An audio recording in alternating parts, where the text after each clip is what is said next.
O outro mundo. Na antiga Grécia, os antigos gregos acreditavam que os deuses influenciavam todos os aspectos da vida no céu ou no inframundo. Com o tempo, esta concepção mitológica foi evoluindo para um conceito mais místico e pessoal da vida além da morte. Holofotes iluminam o templo de Poseidon, deus do oceano, no Cabo Súnio. Na Grécia encontro-me no mundo subterrâneo, de pé, à beira de um lago negro. Gotículas de água formam um cenotecto úmido rochoso e desaparecem depois nas profundezas com um som regular e sinistro. Cerca de 800 metros atrás de mim, fica a entrada para a gruta de Alepotripa, ao longo de um trilho que serpenteia através de uma caverna cujo tecto se ergue a mais de 60 metros de altura, com troços enegrecidos por fogueiras de tempos recuados. A gruta, cuja abertura dá para a Baía de Diros, na extremidade meridional da Grécia continental, foi utilizada por comunidades do Neolítico como sítio ritual de sepultamento durante 3 milênios. Há 3.000 anos, a entrada desmoronou-se, sepultando os ocupantes. Mais de 170 esqueletos foram encontrados sob os escombros, juntamente com enormes depósitos de cerâmica ritualmente estilhaçada. Lugar de morte,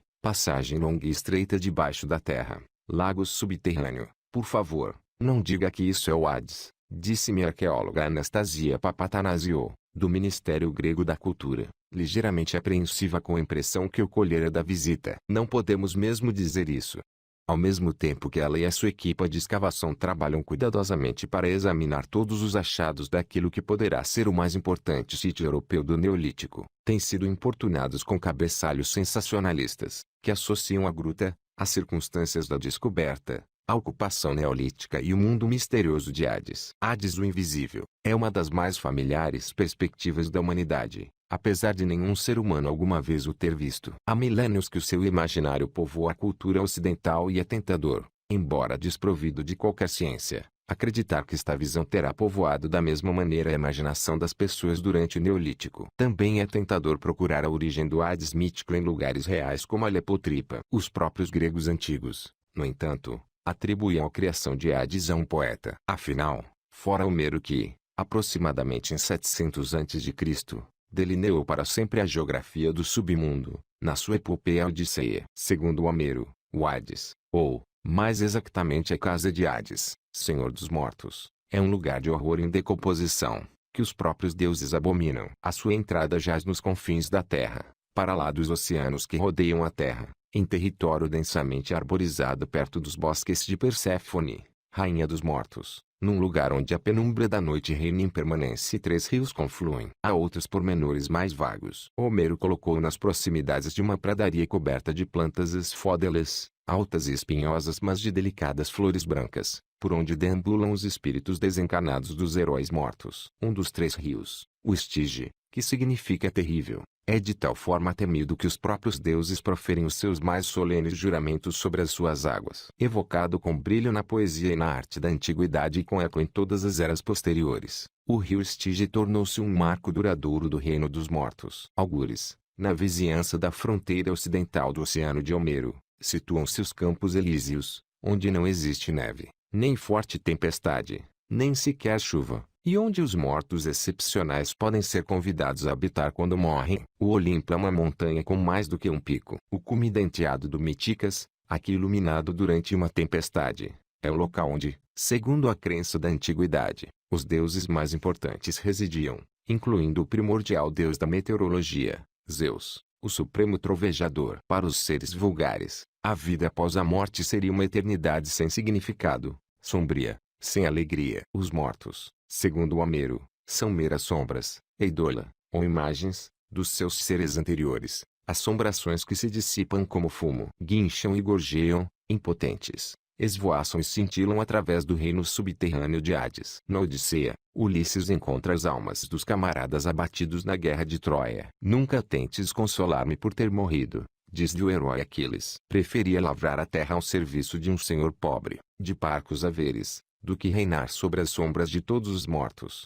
O que acontece depois da morte? Esta é a mais importante e duradoura pergunta da humanidade, tão crucial para os aldeãos do Neolítico e para os gregos antigos como para nós. Na atualidade, à semelhança de todas as outras civilizações, os gregos procuravam orientação na sua religião, Mas o seu interesse compassivo pela condição humana e por tudo aquilo que ser humano implica encorajou-os a ir mais longe do que as primeiras respostas fornecidas pela sua religião. Na Grécia Antiga, as tradições e ritos religiosos partilhados vinculavam estreitamente cada cidadão, a título individual, à respectiva cidade-estado, de tal maneira que os actos públicos e comunitários de culto discriminavam quase todos os aspectos da vida de uma pessoa. Embora o turista que hoje visita o Partenon possa ansiar por um momento íntimo de reflexão em privado, longe da multidão, um peregrino do mundo antigo ter-se-ia provavelmente sentido enervado com um sítio silencioso e despovoado. Contudo, à medida que o tempo foi passando, as pessoas procuraram cada vez mais encontrar resposta para suas próprias preocupações pessoais, além das que afetavam as suas comunidades. Esta demanda em busca do sentido da vida e de certezas sobre o próprio destino pessoal após a morte deu lugar a novas formas de religião, os cultos de mistério ou os mistérios, como eram reverentemente nomeados, praticados em locais da Grécia como Eleusis e Samotrácia. Estes cultos atraíam peregrinos de todas as partes do mundo antigo conhecido, ansiosos por fortalecer o culto comunitário dominante com algo mais pessoal.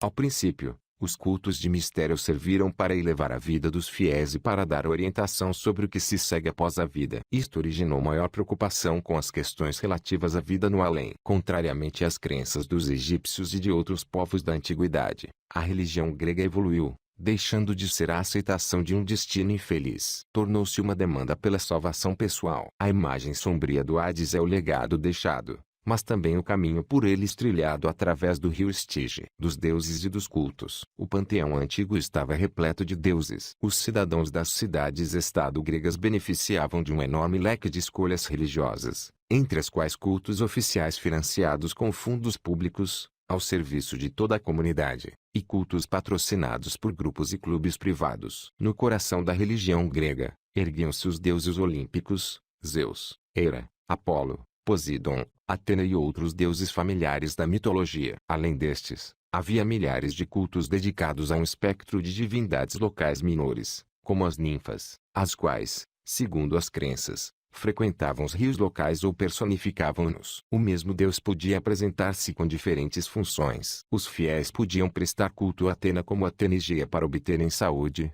ou como Atena Nice para conquistar a vitória, e assim sucessivamente. Quem procurasse respostas para perguntas específicas poderia solicitar o conselho de oráculos, sacerdotes ou sacerdotisas, que reivindicavam uma linha especial de comunicação com determinado Deus. Estas eram as divindades do mundo dos vivos. Outras divindades habitavam o mundo subterrâneo. Eram os poderes ctônicos, assim denominados a partir de Stum, a palavra grega para a terra. Entre eles contavam-se criaturas das trevas como as Eríneas, que puniam quem ousava jurar em falso. Hermes, o deus mensageiro de espírito gentil e guia das almas, que fazia visitas frequentes ao reino dos mortos. E o próprio Hades, irmão de Zeus, com a sua jovem noiva, Perséfone. Os homens e as mulheres que levaram vidas notáveis também eram transmutados em heróis. Figuras lendárias como Aquiles ou Helena de Troia, ou do mundo real, como guerreiros ou atletas, foram objeto de veneração local. Os gregos dirigiam orações a estes deuses e heróis tão numerosos, pelas mesmas razões que hoje nos levam a rezar: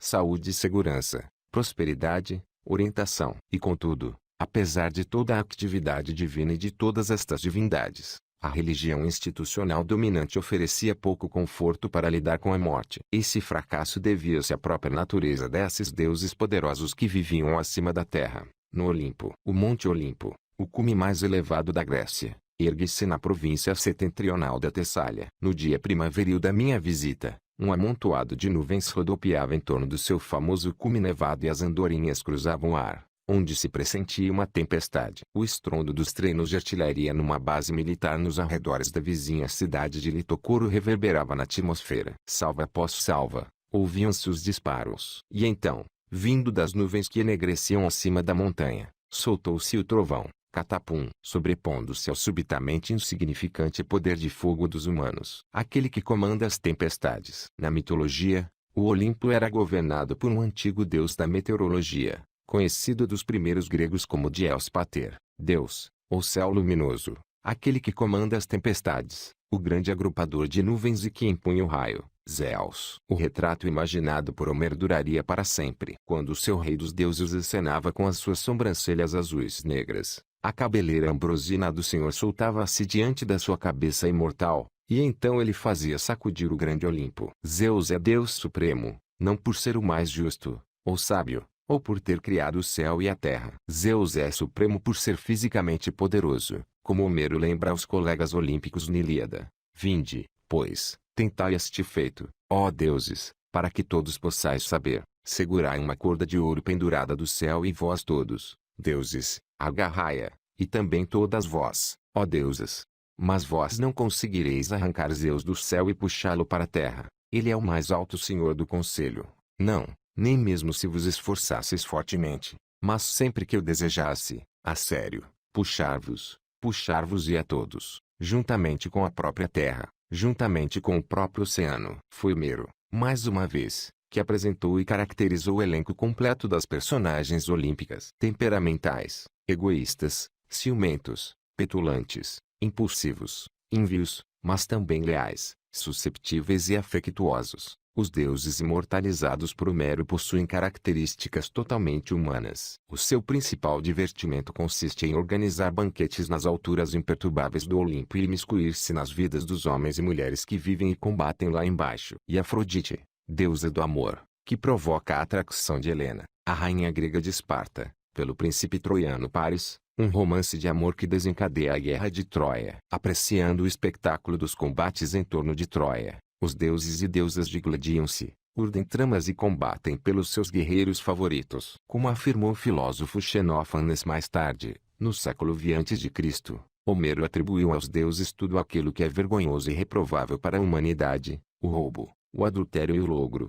No entanto, os deuses antigos diferem marcadamente da espécie humana num aspecto importante. São imortais e os humanos não são. Os deuses olímpicos olhavam para este facto trágico e definidor da mortalidade humana com um misto de piedade e desdém. Os não me consideraríeis são de espírito se eu decidisse ir para a guerra convosco só por causa dos desprezíveis mortais que agora nascem como folhas cheias da chama da vida, comendo os frutos dos seus campos, e logo se apagam sem vida. Diz Apolo a Poseidon na Ilíada. Os gregos acreditavam que os deuses se mantinham afastados dos mortos porque a morte humana era poluidora. Por esse motivo, os sacerdotes dos deuses não compareciam aos funerais e os cemitérios situavam-se fora das muralhas da cidade, bem longe dos santuários dos deuses. Incapaz de lidar com os mortos, a população do Olimpo dificilmente podia oferecer qualquer tipo de ajuda. A religião institucional dominante aceitava que lhe formulassem perguntas sobre a morte, mas as respostas não eram reconfortantes,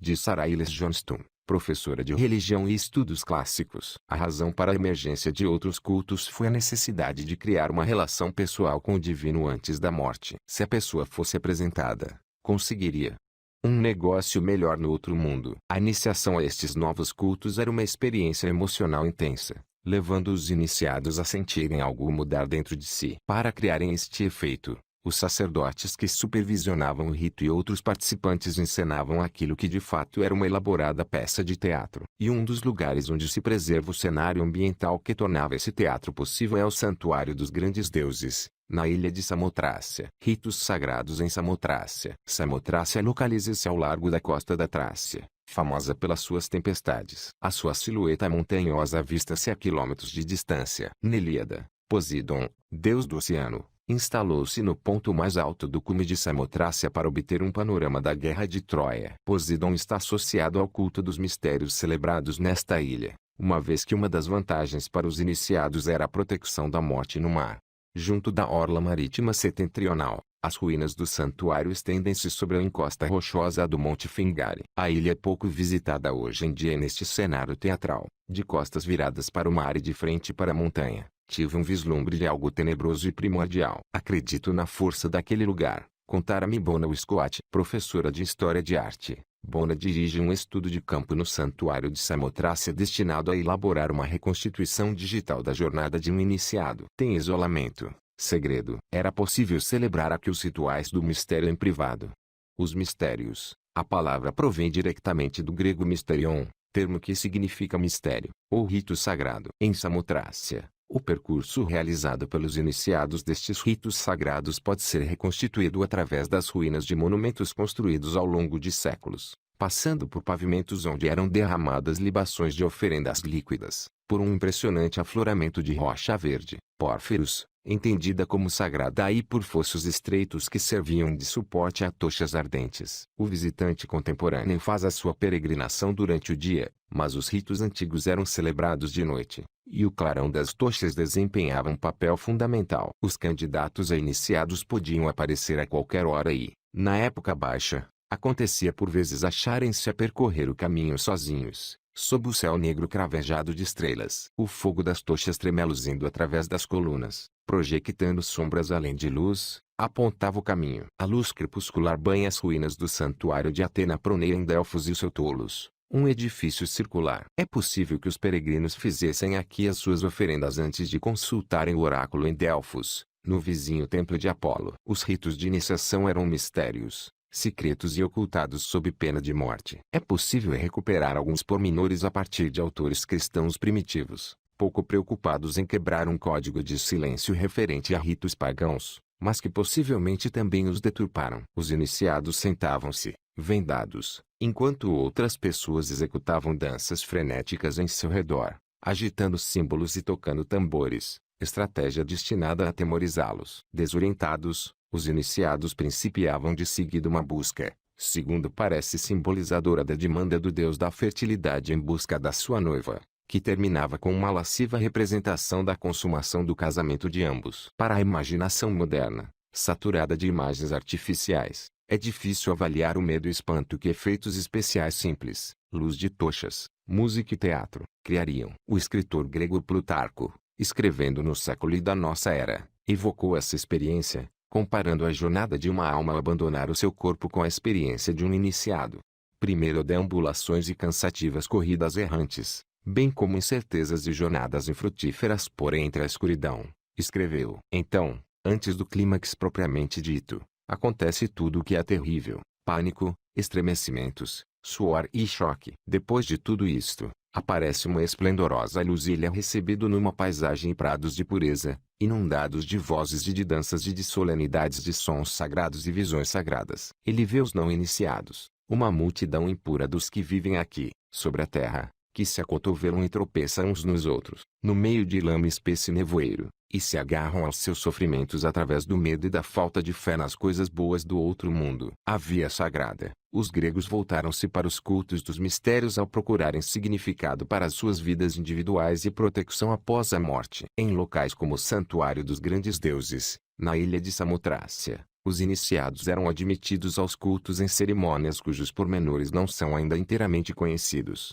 Os iniciados partiam de Samotrácia com túnicas púrpura e anéis de ferro magnetizados, provas da iniciação e, muito provavelmente, também amuletos de proteção. Mas, sobretudo, partiam munidos do conhecimento íntimo de que haviam experimentado uma coisa sagrada e que o seu relacionamento com o mundo, e com o outro mundo que haveria de vir, mudara. Uma história de rapto. No centro de todos os cultos de mistérios, havia uma história sagrada, o mito fundacional, utilizada como guião para orientar as atividades do culto. Para o mais antigo e mais celebrado culto de mistérios da Grécia, localizado na cidade de Eleusis, a leste de Atenas, esta história foi contada no século V a.C. O hino a Deméter. O poema, de autor desconhecido, relatava o rapto de Perséfone, filha de Deméter, deusa dos cereais e das colheitas, por Hades. Profundamente abalada pela perda, Deméter, disfarçada de velha, deambulou pela terra em busca de sua filha, acabando por dirigir-se a Eleusis. Conseguindo a função de ama de um filho da família real local, ainda sob disfarce, procurou conceder-lhe o dom da imortalidade. Infelizmente, os meios para o fazer incluíam segurar a criança sobre uma fogueira, acto que horrorizou a mãe quando encontrou a nova ama praticar o acto. Expulsa do palácio, Deméter revelou a identidade de Deus aos seus régios senhores, aterrorizados. Numa fúria descontrolada, exigiu que um templo fosse erigido em sua honra nas redondezas, em Eleusis, para onde se retirou. Negligenciada pela deusa dos cereais, a terra sofreu e as colheitas foram falhando até Deméter se encontrar de novo com a filha. Então a terra voltou a florescer e houve júbilo generalizado. 6 meses mais tarde,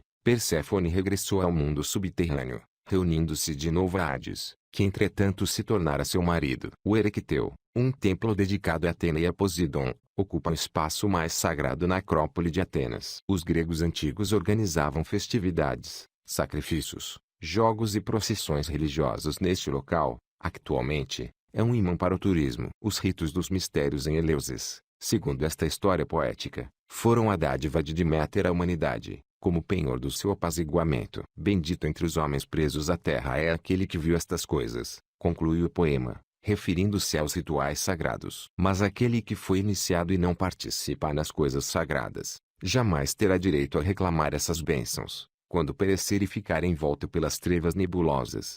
Embora o poema se centre especificamente em Eleusis e na origem dos famosos mistérios eleusinos, as histórias de Deméter e de sua filha, Perséfone, foram incluídas na maior parte dos cultos dos mistérios. A mãe e filha divinas foram as óbvias padroeiras dos ritos destinados a alcançar a imortalidade. O cereal, atributo de Deméter, é semeado na terra, onde afunda as suas raízes nas profundezas das trevas subterrâneas, para renascer sobre a terra na época das colheitas. Perséfone, mais vulgarmente conhecida pelo seu título honorífico, Cora, a donzela, vivia 6 meses por ano sobre a terra e os outros 6 meses debaixo da terra. Vivendo parte do ano no mundo superior e outra parte no inferior, era a embaixatriz ideal para representar as almas que tinham partido. Os mistérios apresentavam a pessoa deusa, punham-nas face a face, afirmou Sará. A decisão de aderir a um culto de mistérios era pessoal, uma via que os indivíduos escolhiam para se aperfeiçoarem. No entanto, estes ritos não colidiam com a religião pública dominante. Muitas pessoas tornavam-se iniciadas para suplementar,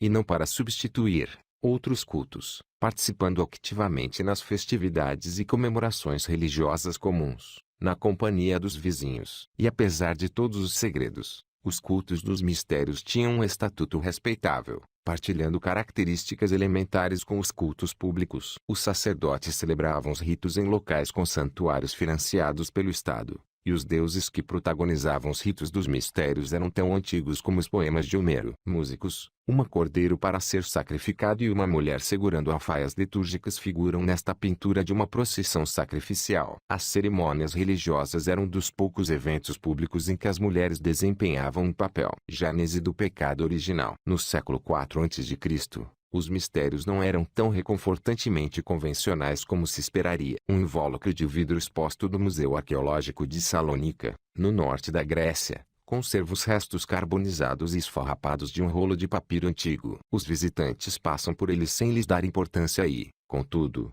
estes discretos farrapos foram classificados como um dos mais interessantes achados do século passado. Encontrados entre os restos mortais de um rico nobre, o papiro d'Hervénie, com data aproximada de 340 a.C., é o mais antigo manuscrito encontrado na Europa. Dos restos carbonizados, os investigadores extraíram 26 colunas daquilo que acabou por revelar-se um longo comentário místico sobre um poema atribuído a um poeta semidivino chamado Orfeu. Na mitologia grega, Orfeu é o cantor cujo canto seduz os animais selvagens. Mais importante do que isso, dizia-se que ele descera ao Hades para recuperar a sua falecida mulher, Eurídice. À semelhança de Perséfone, portanto, Orfeu tinha um pé em cada mundo. Os seguidores de Orfeu pertenciam ao mais misterioso e menos conhecido de todos os cultos de mistérios. Encontram-se referências à sua poesia dispersas na literatura da antiguidade e, contudo, nenhum poema sobreviveu. Os excertos dos poemas preservados no papiro d'Hervénie são o melhor que temos. Acreditava-se que Orfeu pregava os ensinamentos místicos dos cultos báquicos dedicados a Dioniso,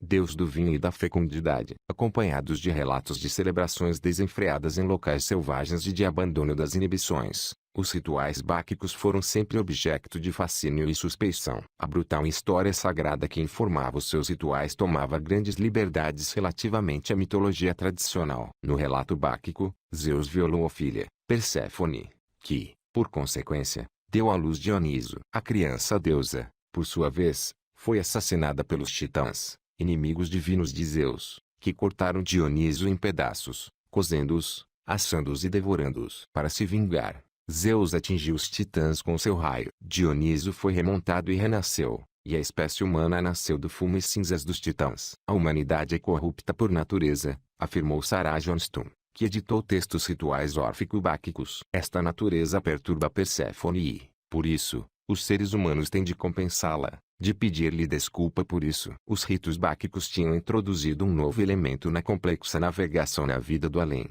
o conceito de pecado original. O culto de Baco foi disseminado por sacerdotes itinerantes, para os quais não eram precisos locais de santuário convencionalmente honrados, como aqueles que existiam em Samotrace e Eleusis. Estes aspectos não tradicionais e antissociais do culto suscitavam o ridículo e a suspeição. O filósofo Platão trouxe dos sacerdotes pedintes e clarividentes, que batem à porta dos ricos. Convencem-nos de que têm poder para proporcionar a salvação e purificação a todas as pessoas, quer os vivos quer aqueles que já estão mortos, e para libertá-las dos sofrimentos do mundo subterrâneo. Mas coisas horríveis sucederão àqueles que não oferecerem estes sacrifícios. Os antigos gregos acreditavam que, no mundo subterrâneo, os mortos eram levados à presença de 3 juízes. Um deles era Radamanto. Os iniciados órfico-báquicos levavam consigo tabuinhas douradas inscritas com palavras sagradas para guiá-los na vida do além. Estas diretivas preciosas eram enterradas com eles e apareceram em sepulturas desde a Grécia setentrional até Creta, e da Itália à Turquia. Uma delas refere o seguinte: há uma nascente do lado direito, e, erguendo-se junto dela, um cipreste branco. Dizendo, as almas dos mortos refrescam-se. Que ninguém se aproxime sequer da nascente. À frente encontrareis, vinda do lago da memória água fria a jorrar, aguardas diante dela. Eles irão perguntar-vos, com sageza astuta, o que procurais nas trevas do lamacento Hades. Dizei, eu sou filho da terra e do céu. Os gregos antigos acreditavam que o barqueiro Caronte transportava as almas até Hades atravessando o Aqueronte, o rio da aflição. Os pontos de vista dos gregos sobre a morte tinham evoluído muito, desde a descrição homérica dos mortos impotentes a um confiante mapa de estradas para o mundo subterrâneo. Na época romana, mais mudanças pairavam no ar e os velhos cultos e santuários caíram em desuso. Plutarco, que prestara serviço como sacerdote em Delfos, pátria do mais famoso oráculo do mundo antigo, observou o desaparecimento completo de todos, com exceção de 1 ou 2. Vestígios de algumas crenças antigas sobreviveram efetivamente, absorvidos pela nova religião monoteísta, o cristianismo que então se assenhoreava do mundo antigo. A crença na natureza essencialmente corrupta do homem, o expurgo dessa corrupção através dos ritos místicos, os diferentes destinos que aguardavam iniciados e não iniciados. A importância dos textos sagrados foram ensinamentos órficos que ecoaram pelos salões do cristianismo. As crenças sobre a vida, a morte e a jornada pelo além evoluíram continuamente. O mesmo não aconteceu às verdades essenciais que inspiram essas crenças. Certa inscrição num monumento fúnebre do século V a.C. seria provavelmente tão tocante para os aldeãos do Neolítico que viveram em Alepotripa como para nós. Seguro com amor a filha da minha filha. Assim reza o epitáfio, gravado numa coluna que representa uma avó segurando a neta. Aquela que segurei sobre o joelho enquanto fomos vivos, nesses tempos em que pestanejávamos à luz do sol, aquela que ainda seguro aqui, no meu colo, apesar de nos termos desvanecido.